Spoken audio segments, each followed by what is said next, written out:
Pesachim Daf Pei Tes. Today's email comes from Hanan Averbach from Florida. He says he's on a trip to Omaha, Nebraska 3 years ago, and he realized he forgot his Gemara.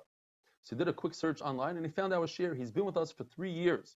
And he says, today I can proudly report, not only have I learned with MDY Chaver nearly 30 plus different cities in the U.S. while traveling and finishing shots, but now my 7-year-old boy often joins me to experience the love of Gemara that I've developed as a result of your dynamic share. It's not about the daf, it's about the yomi / Eli. Hope to meet you either in Florida, I live in Boca, or on an upcoming trip to Ramat Bet Shemesh when visiting my family. On behalf of my entire family, may Hashem continue to give you the strength to continue until 120. Amen. Thank you, Hanan. So we were learning in the Brisa that if 5 people brought a carbon Pesach, and unfortunately, after they bring the carbon Pesach, they find a mum in one of the carbonis. We don't know who's the owner of that particular carbon. What do? The answer is there's nothing to do. They cannot bring another carbon Pesach, and one of those 5 is not going to be Yaitse. And the Gemara goes through the calculation. If each and every one brings their own carbon, now 4 out of the 5, there's going to be Chulun Azara. So the Gemara says perhaps they should each bring a kain with them. The Gemara says that's not a possibility, because what if those Kohanim didn't bring a carbon Pesach yet, and your carbon is a shlamim, not a carbon Pesach? They won't be Yaitse. Okay, so bring one kain for all 5. The Gemara says it's also not a possibility, because on the tzad, the carbon is a shlamim, not a Pesach. Now you're limiting the amount of time you can eat this carbon Pesach. The carbon Pesach can be eaten only for one night. Shlamim could be eaten for 2 days and a night. Now you're saying this shlamim, you're limiting it to the carbon Pesach only one night. That's not a possibility. How about bringing a Moisar Pesach? Moisar Pesach is, if I bring a carbon Pesach, I designate a carbon Pesach. It gets lost, it runs away. So I bring another one. And by the time I bring the second one, I find the first one. That's Moisar Pesach. I can't bring it any longer. Perhaps they should designate a carbon and call it a carbon Moisar. And that will relieve us of the problem, because this Moisar will only be eaten for 1 day, 1 night, like carbon Pesach. There's no problem here. Gemara says you cannot bring a Moisar l'chatchila. Moisar is, if it's already designated and it ran away, it turns into Moisar, but you can't designate a Moisar. Okay, so perhaps go search for a Moisar. There's somebody out there that his carbon got lost. He designated a second one, then he found his first one. He has nothing to do with his carbon. Buy it off of him, or buy the money that he designated by a Moisar.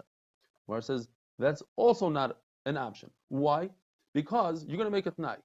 If I brought my carbon Pesach, then whatever I bring now should be a shlamim. Well, shlamim is very different. Shlamim, the way you put the blood on the mizbech is different than a carbon Pesach. Pesach, you smear it on, you put it on nicely. Shlamim, you have to throw it. Now, even though you're yaitza, if you put it on nicely, nevertheless, we don't tell a person to do so l'chatchila. Another problem is, and this is not a ma'akev, but when it comes to a shlamim, you have to do smicha, you have to lean on the head. On carbon Pesach, you don't. Now, a woman who doesn't have to do smicha, so we're going to go back to the first problem. The zrikas adam is different. It's not been a sin, it's bezrika. So therefore, there's no eitzah, and they don't bring a second carbon. Says the Mishnah, if a person tells his son, I am going to make a carbon Pesach, and whoever gets to Yerushalayim wins the race by getting to Yerushalayim first, he'll be Zayich in the carbon Pesach. And that kid that's Zayich in the carbon Pesach, he'll be Mezakat to his brothers. Explains Rabbi Yochanan what's going on here. In fact, the father had in mind to be Moitzi all his sons. He just wanted to be Mezares them. He wanted to teach them chinuch, to run for a mitzvah. If you don't say that's the pshat, how is it possible for a son to be Zayich for all his brothers after the Shechita? The Mishnah says you cannot be part of a group once the Shechita occurred. The Brisa says there was once a story, the father did so to all his kids, and the girls beat the boys. And the Gemara says that the girls were zrizos and the boys were shvelim, they were low. But at the end of the day, the boys were zaych in the carbon. Why? Because the father had in mind for everybody. Says the Mishnah, you could register people to carbon as long as there's a kazayis for every person registered. And what's the chiddush? The chiddush is not like Rabbi Yehuda, that if a whole group leaves and a new group comes, according to Rabbi Yehuda, it's not a good carbon. You have to leave at least one person from the first group. Our Mishnah holds you don't have to.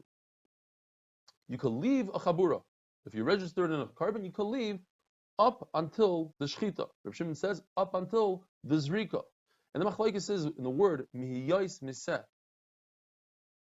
Does it mean that the animal's alive, so up until shchita, or it means when the animal's around during the avodah? But to register to a carbon, not to leave it, but to be part of it, according to everybody, you have to be part of it before the shchita occurs. It says b'michsas nefashos, and afterwards it says t'chaisu. First you register, then you do the shchita.